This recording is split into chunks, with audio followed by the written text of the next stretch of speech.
welcome to Susan's Cozy Condo. Today we're going to do a book review. I know a lot of you have been asking when was I going to do a book review. Well, I finally am doing it. It's going to be on 4 books. I know a lot of my subscribers are not into the book review, and that's fine. I completely understand it. But summer is my favorite reading time. When I go to the beach or up at the pool or just sitting out on the porch or the patio, I just don't like being closed up inside, and I just take a book outside and read. So I have some good books for you. I will start with one. I do not have the physical book. I have, let me get it, the cover of it on my iPad. I loaned it to Brenda, and she's still reading it, but it's a good one, so I had to share it. It's by Mary Kay Andrews, and it's called The Homewreckers. And I believe this is her 30th book. I think that's what I read. I usually review one of her books every single summer. I love her style and writing. She's humorous. She always has some fun stuff going on, a little bit of mystery, and a little bit of love. And this book does not disappoint. It is, I guess it's about 400 pages. I don't really remember, but it goes really fast. So the gist of the story is about a young lady named Hattie, and she is a widow. She was a widow at a very young age. She married at 18 and became widowed in her 20s. And she works for her father-in-law's restoration company, Kavanaugh Restorations. And they rehab houses, you know, and that's so popular now in all the TV shows. And it just so happens that Mary Kay Andrews has restored 3 houses on Tybee Island, one of which I've stayed in 3 different times. They're beautiful. She does a great job. She incorporates a lot of vintage and flea market and estate sale stuff. So they're very eclectic, fun place to stay. And Tybee is a wonderful island. It's just outside of Savannah, a little causeway over there, and it's like stepping back in time.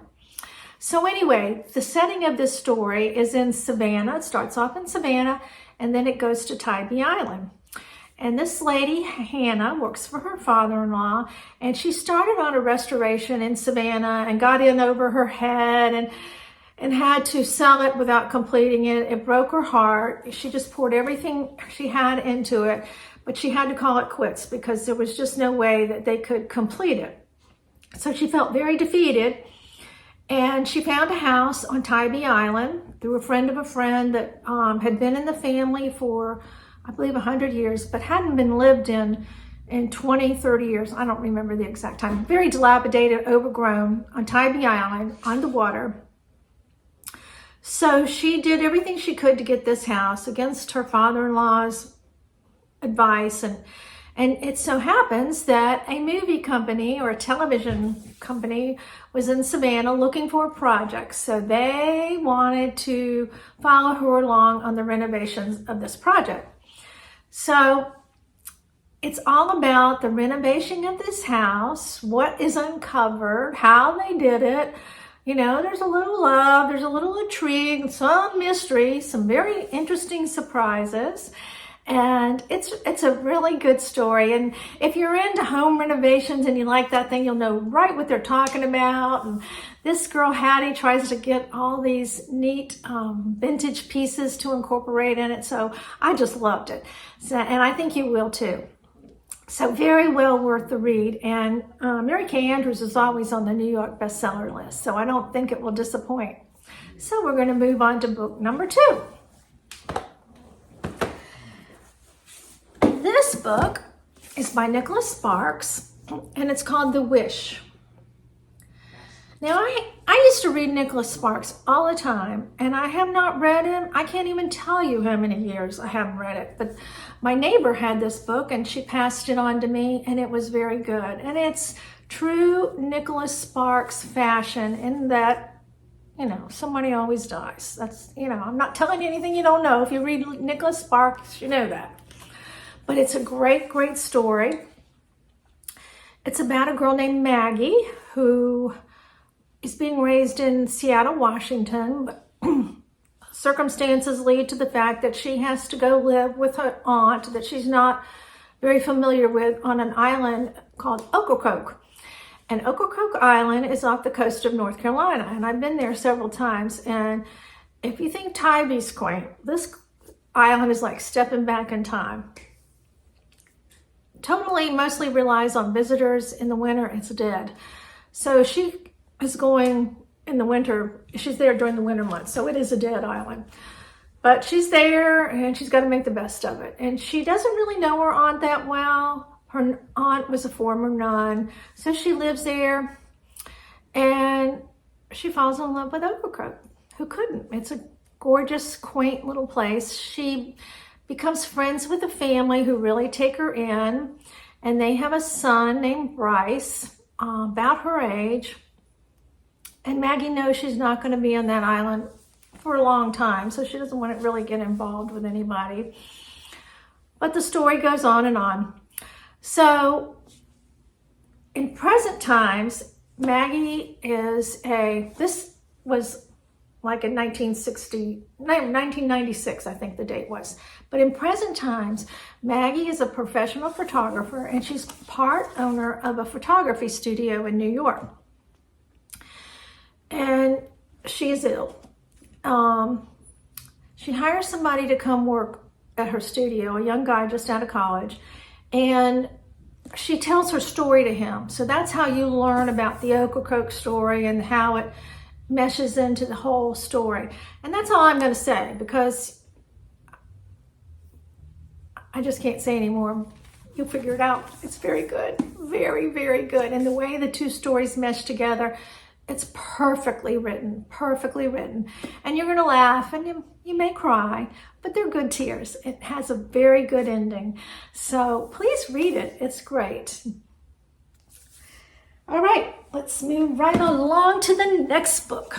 This book by Kristy, Woodson, Harvey. It's called The Wedding Veil.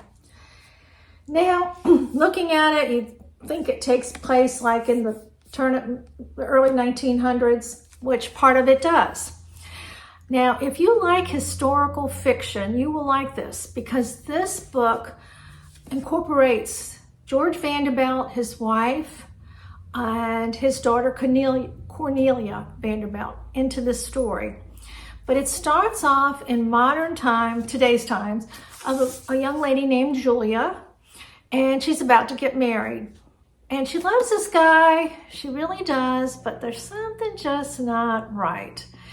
And in her family, there has been a wedding veil that has passed along from her grandmother to her mother to her aunts to her, now to her.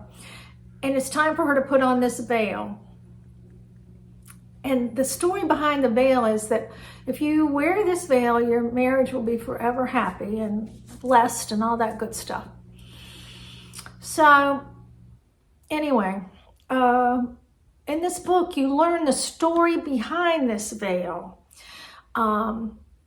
It's interwoven with the Vanderbilt family, and it is very historical. She did her, Miss Harvey did her homework in researching this. Now, she will tell you in the books on parts that she was not sure about. She did take creative license, but pretty much it falls along the lines. Now, I don't know how many of you have ever been to the Biltmore in Asheville, North Carolina, but a lot of the scenery, the setting is there, as well as Julia goes,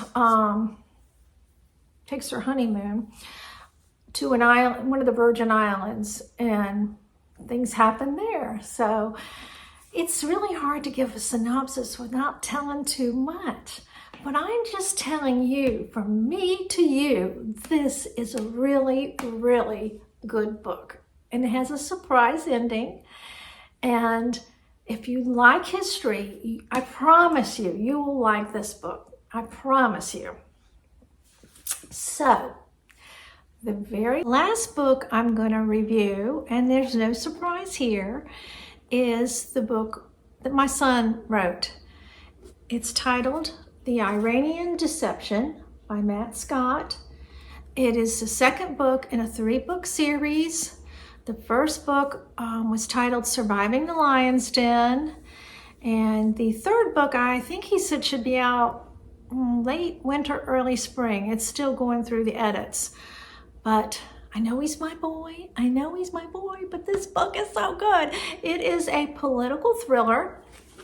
And even if you don't like political thrillers, I don't read them. I like them when I read them, but this will keep you on the edge of your seat. My husband read it in a day. Now, it took me about 2 days because I'm having trouble with my eyes until I get my cataracts out, so it takes me a little bit longer now. But it was good. It was one of those, I had to make myself put it down and rest my eyes. But if you read the first book, it's a continuation with the same characters. Some of the characters from the last book have a more minor role and some have a more major role. But the gist of the book is there is some trouble in the Middle East between Iran, Pakistan, and India. And Iran, of course, is the instigator. Now, the main character in this book is Ben Thrasher. He was in the other book, but didn't have his larger role. And I'm just going to show you, and I didn't know this till I got the book. I don't read his books before they come out in print. He offers to let me, but I don't want to. So when I opened the book, I saw that he had dedicated this book to his brother, who passed away 12 years ago. So needless to say, when I saw that, I cried big crocodile tears. And this main character in the book is Ben Thrasher, and Matt's brother's name was Ben. So anyway, Ben Thrasher has to go over to, he's kind of a rogue. He's a wild card, but he's good at what he does. So he had to go over to India and Pakistan and Iran to sort out this big trouble. And the other characters that were in the last one, Kirk Carruthers is in this, a minor role, and Tom DeLange. Now, the story behind this, the plot is, the main plot is in India, Iran, and Pakistan, and the world leaders. Of course, it involves oil, and Russia comes in there, and, the oil issue, and a lot of things that you hear about today. But there are 2 minor plots in this book. One involves Tom DeLange, who was the prisoner in the last book that got rescued, and they want to make a movie of his CIA life. And that becomes very interesting because someone in the last book is behind not wanting that to be published, a movie made. And then there's a little Nazi twist to all this. So all this is just twisted around, but believe it or not, it all comes together. I don't know how the kid does it. I just don't know how he does it. We read it and then we call him, how did you do that? How did you know that? How did you know to give him that medicine? Blah, blah, blah, blah, blah. I don't know, but it's really, really good. And I know he's my son, but I'm bragging, and I'm so proud of him. I really am so proud of him. And, it's a lot to write a book. It's a lot of time. It's very expensive to get a book published. And, of course, if you're a Mary Kay Andrews, not so much, but when you're first starting out. So if you want to pick up this book through Amazon, it's a Kindle book as well as a paperback book, please do and support him. He has such talent, and I'd love for his talent to just grow and grow and grow and be recognized. He's done quite a few podcasts with other authors, and he was real tickled that Patricia Cornwell sent him a message. So hopefully his skills will continue to grow and he'll get recognized. But anyway, so much for my bragging. Thank you for listening to all of these books. They're all good. Can't go wrong with any of them. It's summertime. Grab a book, grab some lemonade or a cold glass of iced tea and go sit by the pool or go to the beach, sit on your porch, wherever you feel comfortable. let the summer breezes take you away and read a good book. You won't be sorry.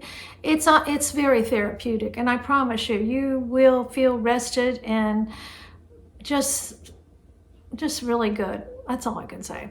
Just so. Anyway, happy reading. Brenda and I are going to the beach this week, so you might see Shelly and Sandy. We have a little beach etiquette we need to discuss while we're down there on the beach, so hopefully we can come up with enough material to make a video. So until then, get your book and read. And please let me know what you're reading. I love hearing what you're reading. And I read some of the ones y'all have suggested. I really enjoy that. So let me know what you're reading. And so until next time, you guys take care. Bye.